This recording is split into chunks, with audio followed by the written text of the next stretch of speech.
साथियों, जय भीम। एक बार फिर मैं हाजिर हूँ, आपका साथी विजेंद्र सिंह विक्रम, अपना बहुत ही महत्वपूर्ण चैनल लेकर के, जिसका नाम आपको पता है, द कांशीराम ऑफिशियल। साथियों, आज के एपिसोड में हम जो बात करने वाले हैं वो मान्यवर कांशीराम साहब का जो इतिहास बनाया गया, मान्यवर कांशीराम साहब के द्वारा जो आंदोलनों का इतिहास है, उस इतिहास की महत्व सब जानते हैं। महत्व क्या होता है इतिहास का, और इतिहास का महत्व के बारे में तो खुद मान्यवर कांशीराम साहब कहा करते थे कि जिस कौम को अगर बर्बाद करना है, नष्ट करना है, तो उसका इतिहास मिटा दो, वो कौम अपने आप नष्ट हो जाएगी। इसलिए मान्यवर कांशीराम साहब हमेशा अपने महापुरुषों के बारे में उन्होंने जो है काफ़ी महापुरुषों के इतिहास को हमारे सामने ला के रखा, जिन महापुरुषों को हमारे विरोधियों ने, हमारे जो इस आंदोलन को रोकना चाहते थे, हमारे मान सम्मान की लड़ाई को, तो उन्होंने इस के महापुरुष ने जो लड़ाई लड़ी, उन महापुरुषों को हमारे सामने नहीं आने दिया। तो जब हम ये जानते हैं कि इतिहास से हमें प्रेरणा मिलती है, तो उस प्रेरणादायी इतिहास को हम हमेशा अच्छे से अच्छे तरीके से जानते रहें, समझते रहें, और उस इतिहास से प्रेरणा लेकर के हम अपने आगे के मूवमेंट को समझें और उसके हिसाब से ही अपनी योजना बना करके अपने कार्यक्रम हम आगे लागू करें। इस लिए ये जो एपिसोड है, ये एक ऐतिहासिक घटना पर आधारित है, जो ऐतिहासिक घटना हमारे इस सामाजिक आंदोलन में बहुत महत्वपूर्ण मानी जाती है, जो बाबा साहब ने पूना पैक्ट किया था 24 सितंबर 1932 को। तो वो पूना पैक्ट के बारे में काफ़ी चर्चाएं होती हैं, काफ़ी लोग अपने अपने हिसाब से बातें करते हैं, लेकिन हम जो बात करने जा रहे हैं, ये मान्यवर कांशीराम साहब ने किस दृष्टि से पूना पैक्ट को जाना, समझा और समझ करके इस पर उन्होंने न केवल इसका गहराई से अध्ययन किया, बल्कि इस पूना पैक्ट को समझ करके उन्होंने 1 महीने तक पूरा आंदोलन खड़ा किया था। और ये आंदोलन हुआ था 24 सितंबर 1982। जैसा कि आपको पता है कि ये पूना पैक्ट की तारीख थी जिस दिन महात्मा गांधी जी और बाबा साहब डॉक्टर अम्बेडकर के बीच में 24 सितंबर 1932 को पूना की यरवदा जेल में ये पूना पैक्ट हुआ था, जिस पर हस्ताक्षर किए गए थे महात्मा गांधी जी के द्वारा और बाबा साहब डॉक्टर अम्बेडकर के द्वारा। तो उसके 50 साल पूरे हो चुके थे 1982 में।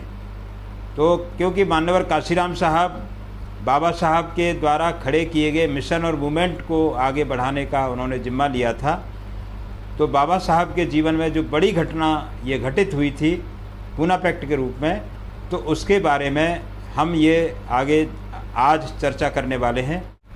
ये वही पूना पैक्ट है जिसके माध्यम से हमें बाबा साहब डॉक्टर अम्बेडकर के द्वारा लंबी लड़ाई लड़ने के बाद जो अधिकार हमें अंग्रेज़ों के द्वारा दिए गए थे, ये लड़ाई लड़ी गई थी बाबा साहब डॉक्टर अम्बेडकर के द्वारा, जो लंदन में गोलमेज कॉन्फ्रेंस हुई थी। उस गोलमेज कॉन्फ्रेंस में बाबा साहब ने ये कहा था कि अछूत वर्ग हिंदू धर्म का अंग नहीं है और इसको अलग से प्रतिनिधित्व मिलना बहुत आवश्यक है। तो उसी प्रतिनिधित्व को देने के लिए अंग्रेज़ों के द्वारा एक अवार्ड लागू किया गया। उस अवार्ड का नाम था कम्युनल अवार्ड, और उस कम्युनल अवार्ड में संक्षेप में हम जानकारी देना चाहेंगे कि कम्युनल अवार्ड के माध्यम से हमारे समाज को, यानी जिस समाज को हम अछूत वर्ग कहें या शेड्यूल कास्ट कहें आज के समय में, उनको 2 वोटों का अधिकार कम्युनल अवार्ड के माध्यम से दिया गया था। और 2 वोटों के अधिकार कौन से थे? उसमें एक तो ये वोट का अधिकार था कि अछूत वर्ग का आदमी या अछूत वर्ग का वोटर सामान्य वर्ग की सीट पर भी अपना वोट दे सकता था। और जो दूसरा वोट का अधिकार था, उस वोट का इस्तेमाल करके अछूत वर्ग का व्यक्ति या शेड्यूल कास्ट का, वो शेड्यूल कास्ट के व्यक्ति को वोट दे सकता था। और जिसको वो शेड्यूल कास्ट के वोट को जो दिया जाता, उसमें दूसरा कोई जनरल का व्यक्ति वोट नहीं दे सकता था। इससे फ़ायदा ये होना था कि शेड्यूल कास्ट का जो प्रतिनिधि असेंबली में या सेंटर में चुन के जाता, तो वो केवल और केवल शेड्यूल कास्ट के वोटों से ही चुन करके जाता। उसमें दूसरा जनरल का कोई भी वोट डालने के लिए अधिकृत नहीं था। इस तरह का प्रावधान कम्युनल अवार्ड में अंग्रेज़ों के द्वारा जो जारी किया गया था, वो दिया गया था। तो इसमें जो हमें अधिकार मिलना था, 2 वोटों का अधिकार, उसको महात्मा गांधी जो उस समय लड़ाई लड़ रहे थे, तो उन्होंने ये भांप लिया कि ये इस पैक्ट, इस जो अधिकार है, कम्युनल अवार्ड है, इस अवार्ड से बहुत बड़ा खतरा हिंदू समाज के लिए हो जाएगा। जैसा कि उस समय महात्मा गांधी की अपनी राय थी, तो उन्होंने कहा कि ये समाज को बांट देगा, ये अवार्ड गलत है, इस अवार्ड को ख़त्म होना चाहिए। इस प्रकार की जो है धारणा महात्मा गांधी के द्वारा पूरे समाज में पैदा करने का काम किया गया। और महात्मा गांधी ने ये घोषणा कर दी कि जब तक कम्युनल अवार्ड वापस नहीं होगा, यानी अछूतों को जो 2 वोटों का अधिकार है उसको ख़त्म नहीं किया जाएगा, तब तक मैं अन्न जल ग्रहण नहीं करूँगा। पूना के यरवदा जेल में महात्मा गांधी आमरण अनशन पर बैठ गए और उन्होंने अपना अन्न जल त्याग दिया। और बाबा साहब के ऊपर बहुत बड़ा दबाव पड़ा कि महात्मा गांधी अपनी जान दे देंगे यदि आपने जो है इसको वापस नहीं कराया, इस कम्युनल अवार्ड को। तो उसमें फिर दूसरी शर्तें बनाई गई जिसके बारे में हम आगे बताएंगे। लेकिन उससे जो है, जो महात्मा गांधी की सबसे बड़ी डिमांड थी कि 2 वोटों का अधिकार देने का जो एक प्रावधान किया गया था, उसको इस जो फिर समझौता हुआ बाबा साहब डॉक्टर अम्बेडकर और महात्मा गांधी के बीच में, तो वो जो समझौता हुआ, उसमें समझौते में सबसे बड़ा जो नुकसान हुआ, दबाव में जो बाबा साहब को दस्तखत करने पड़े कि जो 2 वोटों का अधिकार मिलना था, वो 2 वोटों अधिकार हमसे छीन करके केवल और केवल, जैसे कि आज के दौर में आप देख रहे हैं कि जैसा दूसरों का वोट होता है, वैसे हमें भी एक ही वोट का अधिकार आज मिला हुआ है। लेकिन अगर ये पूना पैक्ट नहीं होता तो हमें 2 वोटों का अधिकार आज मिला होता और सही मायने में शेड्यूल कास्ट का जो प्रतिनिधि चुन के जाता, उसमें दूसरा कोई भी जनरल का वोट नहीं डाल सकता था। केवल और केवल शेड्यूल कास्ट के द्वारा ही वो प्रतिनिधि चुना जाता और इस तरीके से वो सही मायने में हमारा प्रतिनिधि होता। लेकिन इस 2 वोटों का अधिकार को जो छीनने का काम किया महात्मा गांधी के द्वारा, वो जो पूना पैक्ट हुआ था, उस पूना पैक्ट में हमारे को जो अधिकार मिलने वाला था बहुत बड़ा, उसको छीना गया। तो ये जो दबाव में बाबा साहब के द्वारा हस्ताक्षर किए गए थे, इसलिए बाबा साहब बहुत इससे दुखी हुए। मजबूरी में उनको इस पर दस्तखत करने पड़े। महात्मा गांधी की जान बचाने का सवाल था। भले ही हमारे समाज को बहुत बड़ा इससे हानि हुई, हमारी लीडरशिप को बहुत बड़ा झटका लगा। तो ये पूना पैक्ट जो हुआ था, इसी के लिए बाबा साहब भी इसको नकारते रहे, बाद में इसका धिक्कार करते रहे। और जब इसको 50 साल पूरे हो गए 1982 में, तो जो मान्यवर काशीराम साहब ने भी इसको गहराई से जब समझा, तो मान्यवर काशीराम साहब ने इस पूना पैक्ट का धिक्कार करने के लिए पूरा 1 महीने का कार्यक्रम बनाया और पूरे 1 महीने तक 24 सितंबर 1982 से शुरू करके 24 अक्टूबर 1982 तक इसको पूरे देश में जगह जगह धिक्कार परिषद, धिक्कार दिवस के रूप में आयोजित कार्यक्रमों में बड़े पैमाने पर इसका धिक्कार किया गया, जिसको कि अभी हम आपके सामने रखेंगे कि कैसे ये कार्यक्रम हुआ था। ऑपरेशन इंडियन में जो दिया गया है इसका इतिहास, उसको अभी आपके सामने हम रखने जा रहे हैं। जो ऑपरेशन इंडियन जो पत्रिका है, ये मैं आपको दिखाना चाहूँगा। सबसे पहले ये ऑपरेस्ट इंडियन का हमारे पास अंक मौजूद है, सितंबर 1982 का अंक है ये। और इसका जैसे आप फ़ोटो देख रहे हैं, ऑपरेस्ट इंडियन सितंबर 1982, इसमें पूना पैक्ट का धिक्कार कार्यक्रम का पूरा नक्शा बना हुआ है और इसमें कई जगहों के नाम भी लिखे हुए हैं। तो इसके बारे में हम आपको जानकारी देंगे, लेकिन शुरू करने से पहले इसका जो बैक पेज है, मैं आपको बैक पेज दिखाना चाहता हूँ। बैक पेज में ये बाबा साहब डॉक्टर अंबेडकर का एक कोटेशन है। ये ऑपरेस्ट इंडियन का बैक पेज आप देख रहे हैं। इस बैक पेज में बाबा साहब का एक स्टेटमेंट है, denunciation of Poona pact by doctor B.R. Ambedkar. तो ये जो पूना पैक्ट का डिनोंसिएशन किया गया, तो बाबा साहब ने जो लिखा है, तो ये मैं आपको पढ़ के सुना रहा हूँ। ये ऑपरेस्ट इंडियन में छपा है बैक पेज पर। Why it should be described as epic fast, it is not easy to follow. There was nothing heroic about it, it was the opposite of heroic. It was an adventure. It was launched by Mr. Gandhi because he believed that both the untouchables and the British government would quake before his threat of fast unto death and surrender to his demand. Both were prepared to call off his bluff, and as a matter of fact did call it off.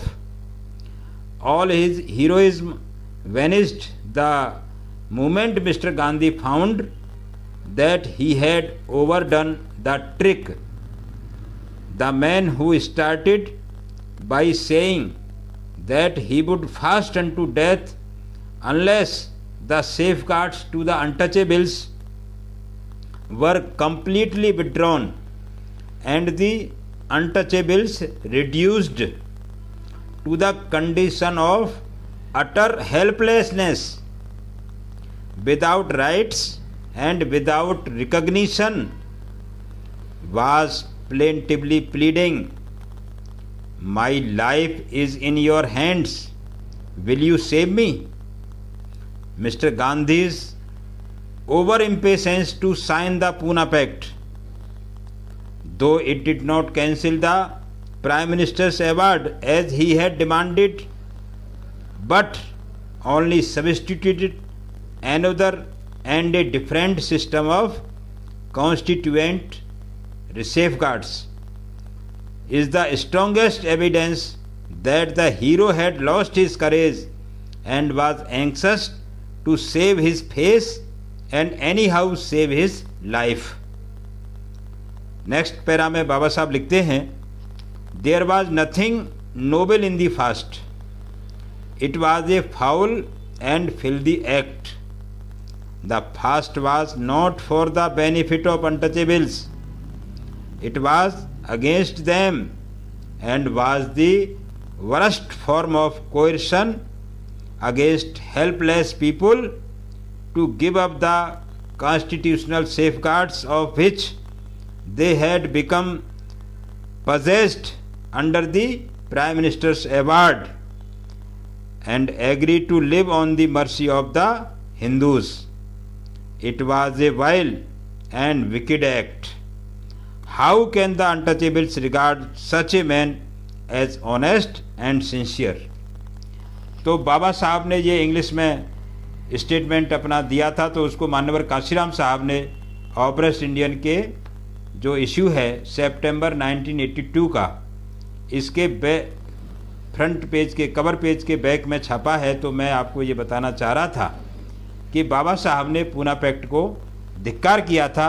इसको अब हिंदी में समझना चाहें तो आपके सामने इसका मैं हिंदी बताना चाहूँगा, जिसका अर्थ इसमें मैंने किया है, क्यों इस अनशन को महानता के आवरण में ढका गया, यह समझना आसान नहीं है। यह कोई वीरता का कार्य नहीं, बल्कि इसका उल्टा ही था। इसका उल्टा ही था। महात्मा गांधी द्वारा इस लिए अछूत और ब्रिटिश सरकार दोनों ही हिल जाएंगे और गांधी जी के आगे समर्पण कर देंगे। जैसे ही देखा कि गांधी जी की चाल काम कर गई है, सारी वीरता छिन्न भिन्न हो गई। जिस व्यक्ति ने यह कहा था कि आमरण अनशन तब तक जारी रहेगा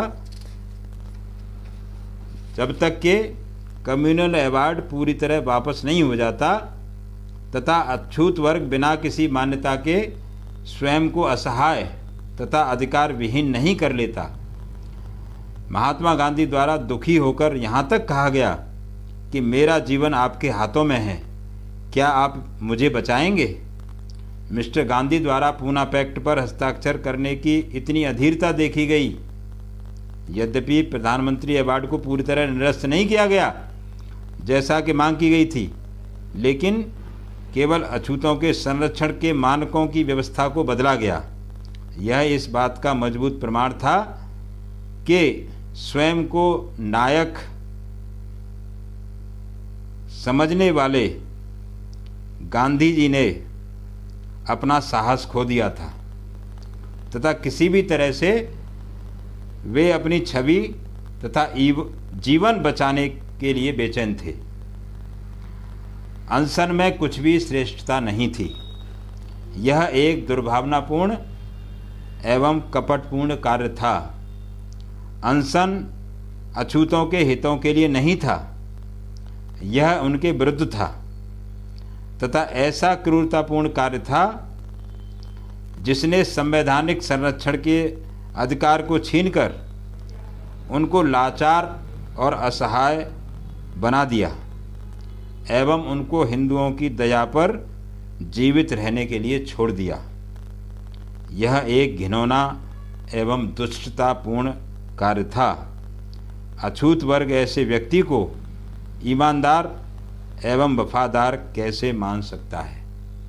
तो ये बाबा साहब का दिया हुआ स्टेटमेंट हमने आपके सामने रखा कि बाबा साहब पूना पैक्ट को जब उन्होंने ये मजबूरी में किया गया, निश्चित रूप से आपको ये पहले से भी जानकारी है कि बाबा साहब को इस पर मजबूर करने के लिए तरह तरह से उनको धमकियां दी गई थी बाबा साहब डॉक्टर अम्बेडकर को कि किसी भी तरीके से अगर महात्मा गांधी को कुछ हो गया तो जितनी भी अछूत वर्ग की लोग हैं उनको तरह तरह से प्रताड़ित किया जाएगा, उनका जीवन भी खतरे में पड़ जाएगा।